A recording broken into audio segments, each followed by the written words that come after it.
김건희 여사. 김건희 여사 얘기를 좀 하겠습니다. 김건희 여사 얘기를 예. 해야 되는데. 자, 일부에서 이제 목사 호소인이라고 하죠. 최재형이죠.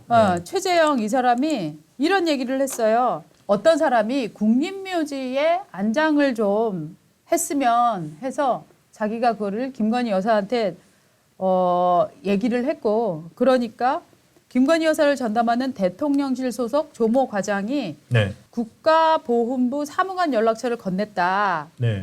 최재형이 지금 주장을 하고 나섰습니다. 그 김창준 전 미 하원 의원입니다. 그 네. 지인은 이 사람이 사실은 저희가 최재형 목사의 행적을 가서 그 미국 국적자로서 북한을 자유롭게 드나들고 네. 그 친북 활동을 해왔다.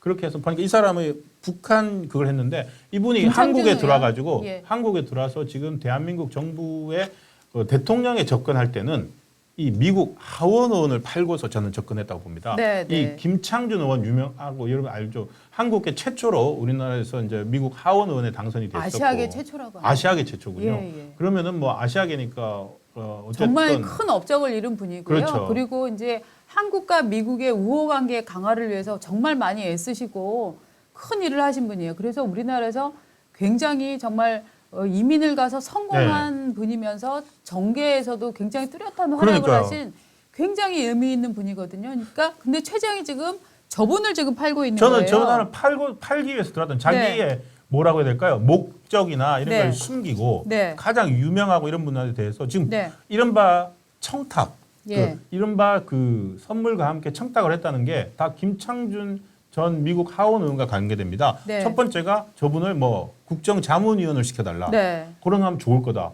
그러면 충분히 아주 귀가 솔깃할 수 있죠. 당시 한미관계 복원이 윤석열 정부에서 초대 관심사였으니까. 네. 그런데다가 또 두 번째, 저분이 이제 곧 돌아가실 텐데 우리나라 현충원에 좀 안장할 수 있게 해달라. 그것도 문의를 했다는 거예요. 그러면서 저 두 가지를 가지고 이거 청탁죄, 청탁금지법 위반입니다. 이렇게 네. 긁고 가려고 했다는 의도가 명명백백하게 드러납니다. 그렇죠. 저분은 무슨 그겁니까? 실제로 저분이 했을까요? 그래서 제가 김창준 의원님의 네. 그 지인 분을 통해서 얘기를 좀 들었습니다. 입장이 사실 굉장히 완강합니다. 그러니까 사실은 창준 의원님이 예. 39년생이시라서 조금 연로하셔갖고 요새 건강이 뭐 그다지 좋은 편은 아니시라고 예, 합니다.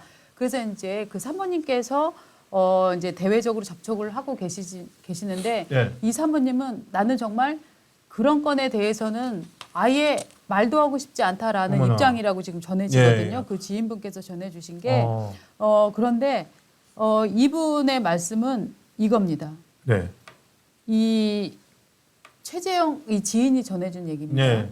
최재형이랑 사람 때문에 너무 황당하다. 나는 예. 대통령 취임식 때, 그러니까 김창준 의원님이 예, 예. 대통령 취임식 때 딱 한 번 받고 청탁할 이유가 없는 사람이다. 그래. 그렇죠? 예. 최재형이라는 사람을 통해서 내가 왜 청탁을 하겠느냐. 예. 거기까지 말씀을 하셨는데 이 지인분의 설명으로는 이겁니다. 지금요, 대한민국의 김창준 의원님 하면은 우리나라 오피니언 리더들은 다 압니다. 다 알죠. 장관을 했던 분, 옛날에 무슨 대통령을 했던 분 다 압니다. 만약에 정말 김창준 의원이 국립묘지 안장과 무슨 대통령 그 자문위원회에 들어가고 싶다라고 했으면 다른 멀쩡한 사람들을 통해서 정말 청탁을 하지 이런 근본을 잘 모르겠는 최재형이라는 사람을 통해서 청탁을 하겠습니까? 그러니까요. 네. 첫 번째 합리적으로 의심해 볼 수 있는 게 네. 그거죠. 그런데 그래서 지금 저 사람이 그 최재형이 네. 오히려 그 최재형이 지금 쓴 수법이나 화법을 보면은 네. 전형적인 사기꾼 수법이에요. 예. 이른바 명함가리. 네. 그러니까 가서 명함 한 번 하나 받습니다. 명함 하나 받아요. 네. 그럼 명함 한 번 받으면 이제 그거 가지고서 네. 내가 이 사람 안다. 맞아요. 그러니까 정말로 김창준 의원 측에서 하시는 말씀이 딱 한 번 봤다는 거 아니에요? 맞아요. 한 번 본 거 가지고서 또 자기는 교포잖아. 네. 교포니까 제가 잘 아는데요. 캘리포니아 지역이잖아요. 예, 그렇기 예. 때문에 김창준 의원님의 지역도 캘리포니아고 예. 이 최재형이 있었던 데도 LA 지역이기 그러니까요. 때문에 이게 사실 지역구의 목사인 거예요. 그렇죠. 예. 그러니까 주장하기 쉽고 그걸 가지고서 사실은 오히려 김창준 의원도 이용당해가지고 맞습니다. 접근하는데 이용을 당한 겁니다.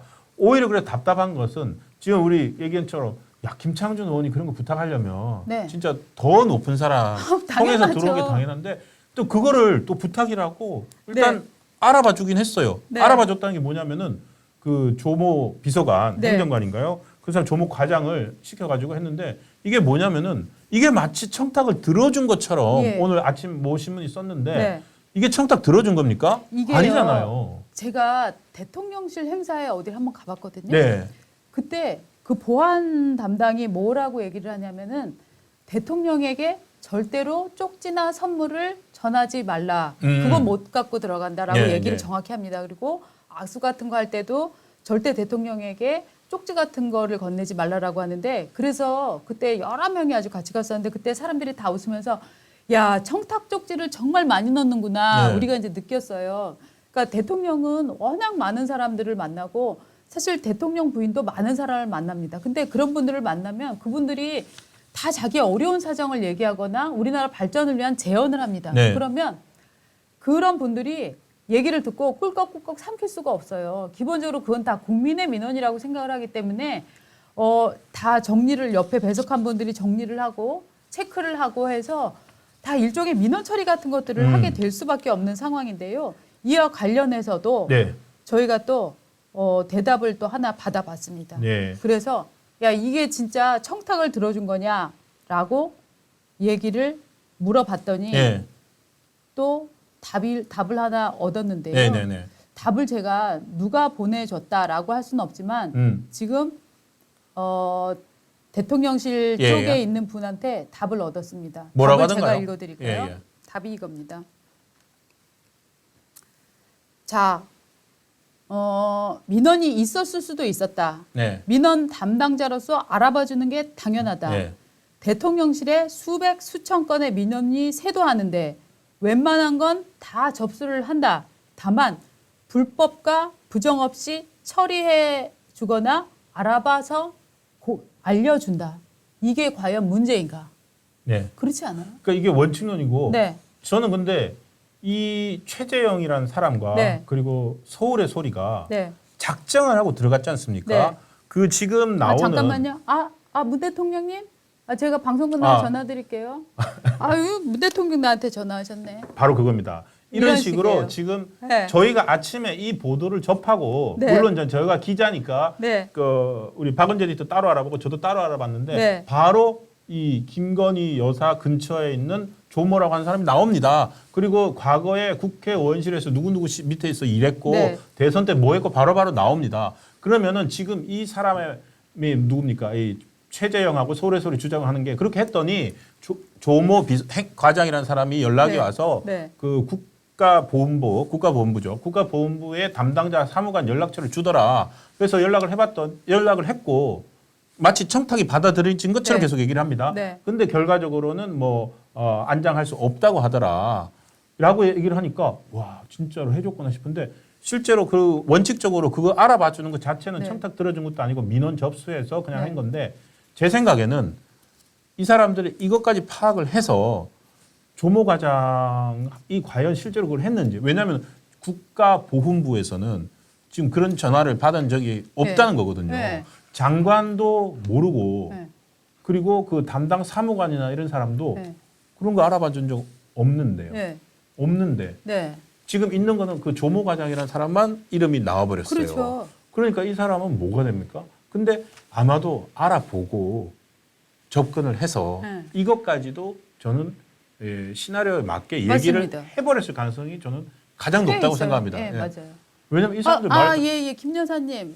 예, 제가 부탁드린 거. 예. 잘 해주시겠다고요? 네, 알겠습니다. 그러니까 이제 김 여사님이 나한테 전화를 자꾸 이렇게 하시네. 그 조 과장한테 네. 저 조 과장한테 오는 게 아니라 이런 식으로 하면 옆에 있던 사람은 김 여사가 누군지 물어보지도 않아요. 네. 그 여사님인가 보다 막 이러는데 사실 제가 아는 여사님은 다른 김 여사. 김창숙 여사님?